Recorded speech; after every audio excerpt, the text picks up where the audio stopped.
আসসালামু আলাইকুম সবাইকে। কী অবস্থা সবার? তো আজকে আমি ব্যাকএন্ড লার্নিংয়ে একটা ছোট্ট প্রজেক্ট নিয়ে কাজ করতেছিলাম। যে প্রজেক্টে আসলে আমি বেশ কয়েকটা জিনিস একসাথে কানেক্ট করব। সেটা হচ্ছে Node.js, REST API, Express, Postgres, database হিসেবে Postgres এবং Docker Compose। মূলত আসলে আমার আজকের চেষ্টাটা থাকবে যে একটা ডাটাবেসকে কীভাবে Node.js অ্যাপ্লিকেশনের সাথে আমি আসলে কম্পোজ করতে পারি বা একসাথে জিনিসটা কন্টেইনারের মধ্যে রান করতে পারি। সো প্রিটি আ সিম্পল বলব না। আমার মোটামুটি বেশ ভালো সময় লাগছে। সো ওইটাই আসলে একটু এক্সপ্লেইন করব যে আসলে কী করছি। তো সিনারিওটা আসলে এভাবে চিন্তা করা যায় যে আমি আসলে একটা স্কুল ম্যানেজমেন্ট সফটওয়্যার বানাতে চাই বা অ্যাপ বানাতে চাই। তো ওই অ্যাপের মধ্যে ২ টা বাটন থাকবে। ১ম বাটনটার কাজ কি? Show all student. তো আমি এটা কিভাবে বুঝলাম? তো আমি হইতেছে যে এখানে একটা SQL কোয়েরি লিখছি। যে SQL কোয়েরিটা আসলে আ সবগুলা স্কুলের সবকিছু সিলেক্ট করে আমাকে দেখাবে। ঠিক আছে? আর আরেকটা বাটন আছে যে আমি নতুন কোনো স্টুডেন্ট যদি আসলে আমার স্কুলে ভর্তি হইতে চাই আ তাকে আমি হইতেছে যে আ স্কুলের মধ্যে এড করব। app.get দিয়ে কি আসলে আমি সব ইনফরমেশনগুলো দেখতে চাই। আর app.post দিয়ে আমি আসলে নতুন স্টুডেন্টের জন্য ডাটাবেজে তার ইনফরমেশনগুলা আ রাখতে চাই। রাইট? আচ্ছা। তো আমি ভাবলাম ইউজার যখন বাটনে ক্লিক করবে তখন ইনফরমেশনগুলো আসলে কোথায় যাবে? সো যখন আমার ওয়েবসাইটে কোনো ইউজার ক্লিক করবে যে নতুন একটা স্টুডেন্ট এড করো, তখন তো ইনফরমেশনগুলো কোথাও যেতে হবে, রাইট? সো ইনফরমেশনগুলো আসলে আমার যাওয়া উচিত ডাটাবেজে। সো কোন ডাটাবেস? Postgres database. আচ্ছা।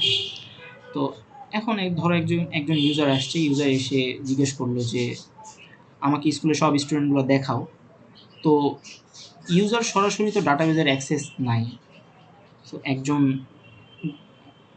কি লাগে? স্কুলে একজন পিয়ন লাগে যে আসলে একটা রেজিস্টার খাতা আনবে। সো এই রেজিস্টার খাতা বা এই রিসেপশনিস্টের ব্যাপারটা আসলে কে? সেটা হচ্ছে Node.js এবং Express.js।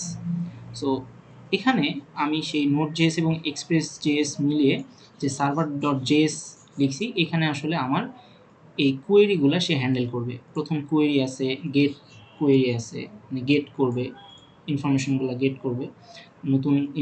নতুন স্টুডেন্ট এখানে ডাটাবেজে এড করবে। আর এই সেটআপ এইটা নিয়ে একটু পরে বলতেছি আরকি। আচ্ছা, তো আমরা ইমেজটায় ফেরত যাই। সো লেটস সে আমরা যদি ফুল পিকচারটা এখান থেকে দেখি যে ক্লায়েন্ট আমার কি ধরনের হতে পারে? React অ্যাপ্লিকেশন হইতে পারে, তারপরে মোবাইল অ্যাপ্লিকেশন হতে পারে, পোস্টম্যানের থ্রুতে আমি রিকোয়েস্ট পাঠাতে পারি অ্যাজ এ ক্লায়েন্ট হিসেবে, অথবা VS Code এর আমি একটা এক্সটেনশন ইউজ করতেছি যেটা আসলে যে রেস্টের test.res। সো এই এক্সটেনশনটার থ্রুতেও আমি আসলে কি দিতে পারি? এই এক্সটেনশনটার থ্রুতেও আমি আসলে HTTP রিকোয়েস্ট দিতে পারি। সো HTTP রিকোয়েস্ট আমি কি ধরনের দিতে পারি? একটা হচ্ছে গেট দিতে পারি, পোস্ট দিতে পারি আর get.setup দিতে পারি। এখন HTTP রিকোয়েস্টটা যদি আমি এখানে দেই তাহলে সেটা HTTP রেসপন্স JSON টা আমাকে ব্যাক করতে হবে। সো আমি যখন ক্লায়েন্ট থেকে আমার Node.js অ্যাপ্লিকেশনের কাছে রিকোয়েস্টটা পাঠাবো, সেখানে আমি যে server.js এটা রান করছি। সো লেটস সে আমি এখানে টেস্টে গেলাম। টেস্টে যাওয়ার পরে আমি হইতেছে যে শুরুতেই যেটা করব সেটা হইতেছে যে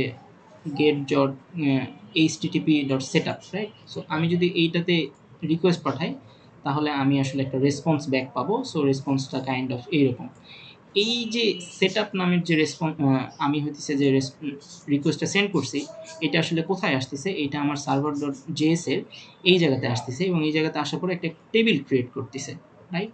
সো টেবিলটা ক্রিয়েট করে কোথায় দিতেছে? টেবিলটা ক্রিয়েট করে আমার এই যে এই পুলটা কই থেকে আসছে? পুলটা আসলে আসছে db.js ডাটাবেস, যেটা আসলে আমি Postgres থেকে পুল করছি যে এখানে আসলে আমি আমার সমস্ত ডাটাবেজের জিনিসপাতিগুলো রাখবো। সো এই সেটআপ মানে হইতেছে একটা টেবিল ক্রিয়েট করবে। সেই টেবিলের মধ্যে CLID থাকবে অ্যান্ড হইতেছে যে নাম থাকবে, অ্যাড্রেস থাকবে। এটা জাস্ট SQL কোয়েরি, নরমাল একটা কোয়েরি। আর আমি জিনিসগুলা টেবিল সাকসেসফুলি ক্রিয়েটেড হ্যান-ত্যান এগুলা রাখছি আরকি। আচ্ছা। সো টেবিল যেহেতু ক্রিয়েট হইছে, সো আমি যেহেতু এর আগেও টেস্ট করছি, তো আমি আরেকটা টেস্ট করি। লেটস সে আমি এখানে আরেকটা টেস্ট করব। সেটা হচ্ছে যে আ ইনফরমেশনগুলা পেতে চাই। তো ফর নাও আমি হইতেছে ৫ বার নতুন স্টুডেন্ট, লেটস সে আমার হইতেছে যে এখানে আছে হইতেছে তালহা ঢাকা।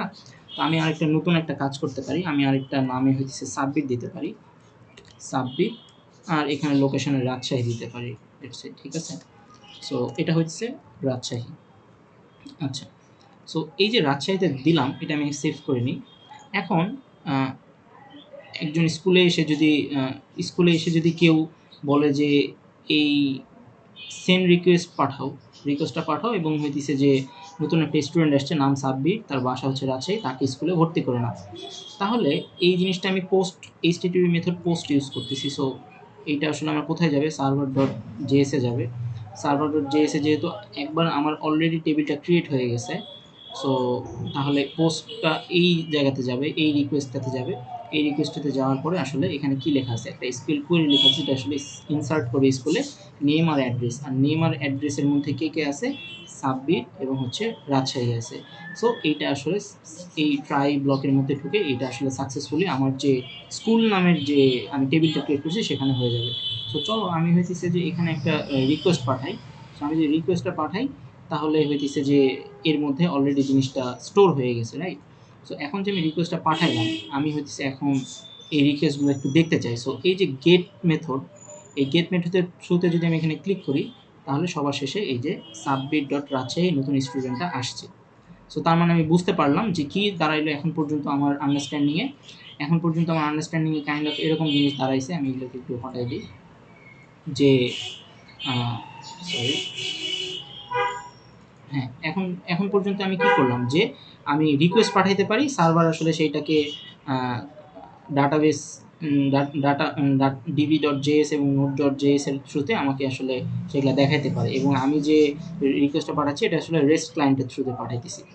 এবং আমি হচ্ছে ডিবি ডট জেএস এখানে একটা পোস্টগ্রেস ডাটাবেস ক্রিয়েট করছি।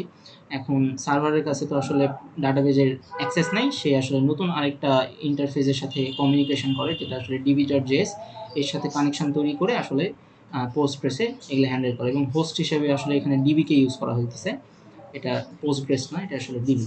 আচ্ছা, এরপরে এসকিউএল কোয়েরিগুলো যখন সার্ভার ডট জেএস থেকে কল করা হয়, সেগুলো আসলে কই যায়, পোস্টগ্রেসে যায়, ওইখান থেকে ডাটাগুলো আসলে রিট্রিভ করে আবার হইতেছে যে আমি ডাটাবেজের থ্রুতে আমাকে এখানে ইউজারের কাছে দেখানো হয়। তাহলে এখানে ডকার কম্পোজের জিনিসটা আসলে কাজ কি, মানে ডকারের কাজ কি আসলে, তাই না? সো ডকারের কাজ হইতেছে যে ডকার এমন একটা জিনিস যেটা হইতেছে যে আমার এই যে অ্যাপ্লিকেশনটা আমি যে বানাইছি, এই অ্যাপ্লিকেশনটা আসলে আমার কম্পিউটারে চলবে, কারণ এখানে আমার যে ডিপেন্ডেন্সিগুলো আছে বা আমার যে নোডের ভার্সন আছে, এই জিনিসগুলো তো আসলে আহ, অন্য আরেকটা ফ্রেন্ডের ল্যাপটপে নাও চলতে পারে, তার ভার্সন আলাদা হতে পারে, তার ল্যাপটপে ডকার ইনস্টল না থাকতে পারে, সরি তার ল্যাপটপে পোস্টবেস ইনস্টল না থাকতে পারে, এক্সপ্রেস না থাকতে পারে, তখন তো আসলে প্রবলেম, সে তো রান করতে পারবে না। সো এই প্রবলেমটাকে সলভ করার জন্য আমি এখানে একটা ডকার বানাইছি। ডকার আসলে কি করবে, আমার যে নোড যে সার্ভার আছে এবং আমার যে আসলে পোস্টগ্রেস ডাটাবেসটা আছে, দুইটাকে সে একটা কন্টেইনারের মধ্যে আনবে। এই যে এখানে যে compose Docker compose dot Yamal আছে, এইখানের মধ্যে সে অ্যাপ মানে হচ্ছে আমার নোড, যে নোড অ্যাপ্লিকেশনটা এবং ডাটাবেজের যে ইনফরমেশন, সেখানে আসলে সে একটা ইমেজ ক্রিয়েট করবে, একটা ইন্টারনাল আর্কিটেকচার, আমি ডেপতে গেলাম না। সো এই ডকার ডট কম্পোজের মধ্যে সে আসলে দুইটার ইমেজ ক্রিয়েট করবে এবং দুইটাকে একসাথে সে রান করবে। আর ডকার ফাইলের কাজ কি, ডকার ফাইলে আসলে আমার যে নোড অ্যাপ্লিকেশনটা সেটা সব কিছু সে এখান থেকে কোথায় চলবে, প্যাকেজ জেসনটা কপি করবে, এনপিএমটা রান করবে, তারপরে হচ্ছে আমার যত কোড আছে সেই কন্টেনারের মধ্যে নিবে। এবং যখন আমার এখানে কল হইতেছিল, এই যে লেটস আমি যখন এখান থেকে কল করতেছিলাম, তখন এখানে 13,000 দিয়ে আমি আসলে লোকাল হোস্টে রান করতেছিলাম। এটা আসলে এখানে বলে দেওয়া আছে যে আমার আসলে এটা হচ্ছে যে 13,000 দিয়ে আমি রিসিভ করব আর এক্সপোজ করব আসলে এইটা দিয়ে। সো আমার সার্ভারটা আসলে সবার শেষে এই 1337 পোর্টে সার্ভারটা রানিং থাকবে আর কি।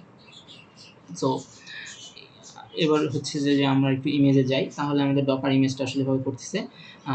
মেইন ফাইলটা এখানে বলা আছে যে আমার আসলে কি কি করছে, সার্ভার ডট জেএস, তারপর ডিবি ডট জেএস আসলে ডাটাবেজের কাজ করতেছে, ডকার এক্সপোজ ইয়ামাল এটা আসলে আমার এই ডাটাবেজ এবং অ্যাপ্লিকেশনটার কাজ করতেছে, একসাথে কম্পোজ করতেছে। ডকার ফাইল আসলে আমার অ্যাপটাকে